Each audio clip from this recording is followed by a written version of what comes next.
welcome along. Thank you very much to everyone who's come tonight. And we've got loads more people waiting in the green room as well. This is a testament to how important this budget is to normal, hard-working people. But this was the most chaotic budget in history. The last one was the Halloween horror show. This time, it's the Nightmare Before Christmas. They wanted to fund it by cutting welfare. Starmer U-turned on it, and then Reeves cried in the Commons. First year of a Labour government, we've got free school meals, breakfast clubs, childcare. Oh, bless. Anyway, now they've hiked welfare spending by £15 billion. Rachel Reeves did a whole special speech about raising income tax. I will do what is necessary to protect families from high inflation and interest rates, to protect our public services from a return to austerity, and to ensure that the economy that we hand down to future generations is secure. And then she all but U-turned on it, didn't she? Classic. Thanks for that, Rachel. They said that they wouldn't target this lot. Working people. Working people. Working people. Working people. More money in the pockets of working people. Well, she froze the tax thresholds. Now millions of working people are going to pay more income tax. They've spent the last year just looking around at random things to tax, which culminated today in taxes on taxis, taxes on milkshakes, taxes on hotel stays. So if you want to go to a city in this country, in your country, you will now have to pay tax just to go there. I mean, good grief, seriously. I'm surprised that she didn't tax the very air we breathe. There were 43 tax rises today. 43. They've raised tax by £66 billion in just 16 months. She promised that this would be a budget for growth. Yesterday, the OBR basically said there would be no growth. And to top it all off, you're seeing now the moment right on your screens where her budget was leaked to the press an hour before she delivered it, and she had to read about it in Parliament. That is the absolute shower that we are dealing with here, ladies and gentlemen. Seriously, the whole thing is a circus, and Rachel Reeves is the clown show. We are now a welfare state with a country attached. In the next 5 years, welfare spending will rise from 73 billion quid to 406 billion pounds. What's one of the big things that we're paying for? Scrapping the two-child benefits cap. So there are around 341,700 foreign-born families who could benefit from that. Most are from Pakistan, Bangladesh, Somalia and Nigeria. So that's who you're paying for, OK? That's who you're paying for. But let's deal with that issue first. And there's nothing more important than keeping your money and your identity safe online. And with so many VPN options available, choosing the right one can be pretty daunting. But this video's sponsor, ExpressVPN, is making the choice easier for GB News viewers. ExpressVPN is offering up to 73% off, plus 4 extra months free. That's top-level security from just £2.49 a month, and you're covered by their 30-day money-back guarantee. So just click the link in this video's description or scan the QR code now. Remember, when you're online, you are often sharing personal data, so hackers can steal your information, your passwords, your photos, and your bank details in just seconds. But ExpressVPN encrypts your connection, making it virtually impossible for hackers to access your personal information. So why choose ExpressVPN? Well, it couldn't be easier to use. With just one click, you are protected. And ExpressVPN uses military-grade AES 256 encryption, which is the same standard trusted by the US government to guard their classified information. With their new tiered plans, you can protect up to 14 devices at once and manage passwords securely. Live chat support is available 24/7, and it typically connects you in under a minute with a real person. Click the link in this video's description or scan the QR code to get up to 73% off ExpressVPN plus 4 extra months free. Start protecting yourself today with ExpressVPN. We're going to go straight to my panel, but before that, I want to... Is people quite angry about this budget today?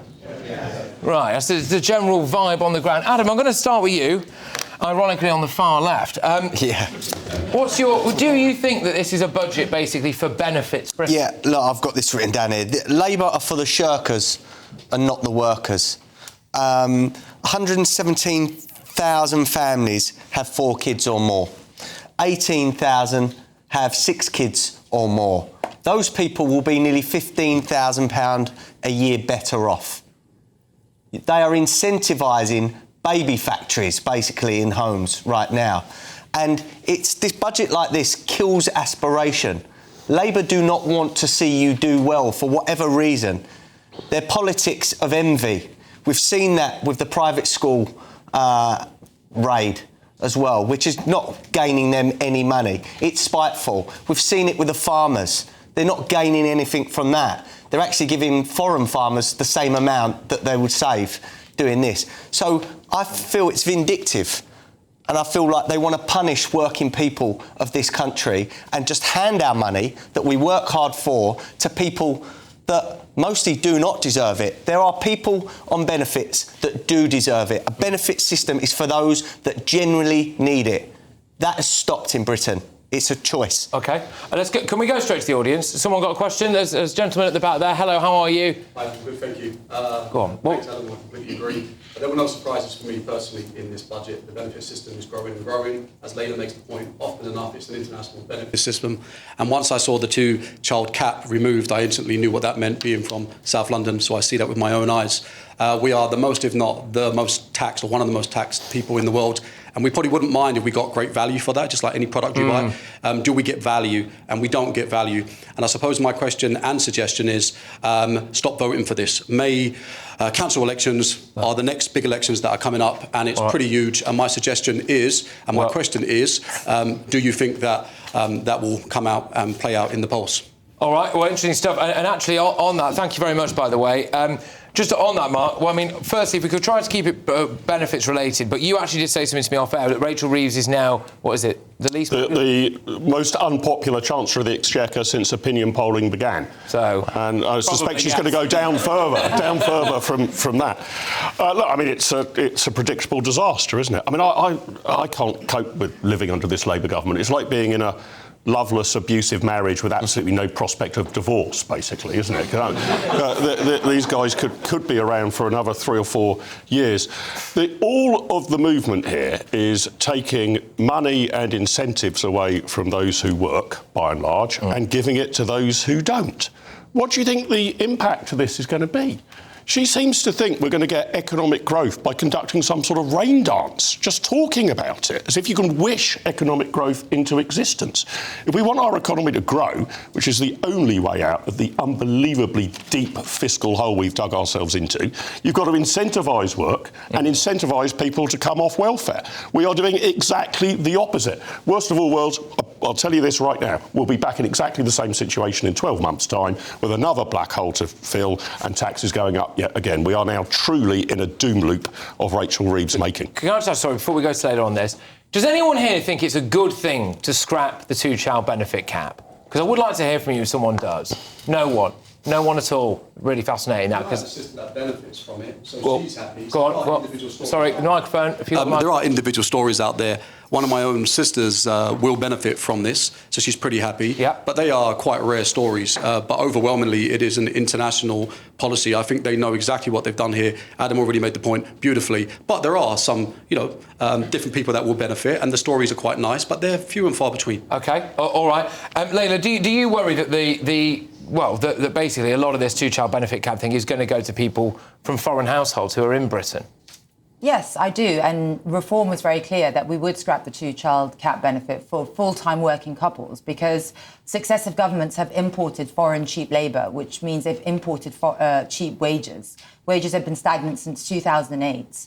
And if you're in full-time work, prices have gone up, wages have been stagnant, and taxes has gone up. So the message from Reform is if you are working in full-time, Britain backs you.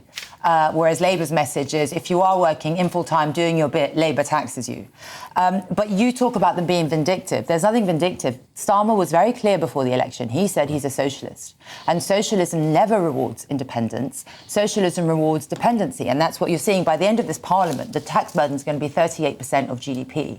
That is not a sign of a successful state. It's either a sign of a failure or a sign of a bigger state, because the more dependency they have, the more control they have, and the bigger the state, and that's what we're seeing. OK, now there's a clip here from Kemi, before I come to you, Paul. Yeah. So Kemi Badenoch was, pretty punchy, to be fair, in the House of Commons earlier today. Here's what she had to say. I mean, you might have heard of things like Coronation Street before, but she's got a new term for this Labour government. That smorgasbord of misery we just heard from her can be summed up in one sentence. Labour are hiking taxes to pay for welfare. This is a budget for Benefit Street, Madam Deputy Speaker, paid for by working people. A budget for Benefit Street, Paul, paid for by working people. Your views? Well, the thing we haven't discussed yet at all, you've mentioned the word tax, I don't know, maybe 30, 40 times. You mentioned we're just under the amount of taxes they raised today, actually. But it's the other side of the coin, isn't it? Where does that taxation go? And we've seen, for example, the announcement today on the National Health Service, and local hubs will help with preventative health. We've seen an increase in the pensions, which I think most people would consider to be deserving. People have worked hard and they should have their pensions put up. We've seen increases in the national minimum wage and the living wage, and particularly the national minimum wage for younger people, so that they get the idea that if you work hard, you get a fair reward for your day's work. We've also seen investment in transport. For example, the new Thamesmead DLR, which is going to put a load of people living in that part of East London into a situation where they can get new jobs and get houses. And, you know, it'll create jobs with Brickies and Chippies and Sparks, you know, building the homes. So there's another side to the budget, which is the positives we haven't discussed at all. Now, we can debate those and whether you think that's right or wrong, but I would always just say for fairness, and I know I am the sort of the pantomime villain this evening as being the person who supports the government, but, you know, there is always another side to the story. Well, there is. And look, we've got a load of other topics to come to, and maybe some of those points you would like to raise again when we talk about whether or not this budget is punishing working people. Can we talk about two child? I'd like you to talk about the topic in this section, yes, which is benefits. Fair enough. 15 billion quid on a welfare state, including the two-child benefit cap. Many of that will go disproportionately to homes of Pakistani, Bangladeshi and Somalian heritage. If I was the Chancellor of the Exchequer right now, I'm not sure I would have done that, actually, because I think there's probably other ways you can tackle child poverty, you know, free school uniforms, whatever it might be. But the argument is that it is the fastest and cheapest way to stop kids who, through no fault of their own, are growing up in poverty from growing up in poverty. And we know that if you can break that cycle of poverty, they're more likely to go on and be in work when they're older, so that they're not, you know, intergenerational poverty just being passed from down through the generations. So the argument that Labour is making, and like I say, I wouldn't necessarily have gone down this route, but we are where we are, is that this is a direct way to prevent child poverty. Because those kids in the third, fourth, fifth child, it's not their fault, is it? It's not their fault that they're in that situation. With all due respect, you don't stop child poverty with handouts. You stop child poverty with economic growth, higher wages, people get to keep more of what they earn, which you're taxing them to the hilt. You don't give it by handouts and free school meals. That's not the way you stop child poverty. The way you stop child poverty is putting more money in people's pocket.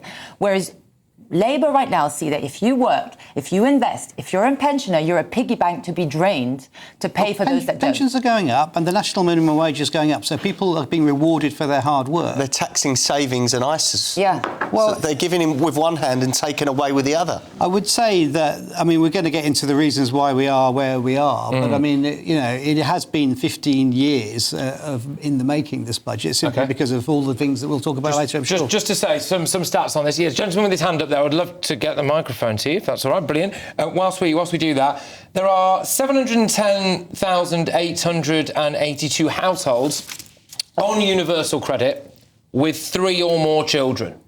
And 1 in 3 families with 3 or more children are foreign born. So it's easy to see where this two-child benefit cap is going to go. And I think there's a serious question of fairness about that.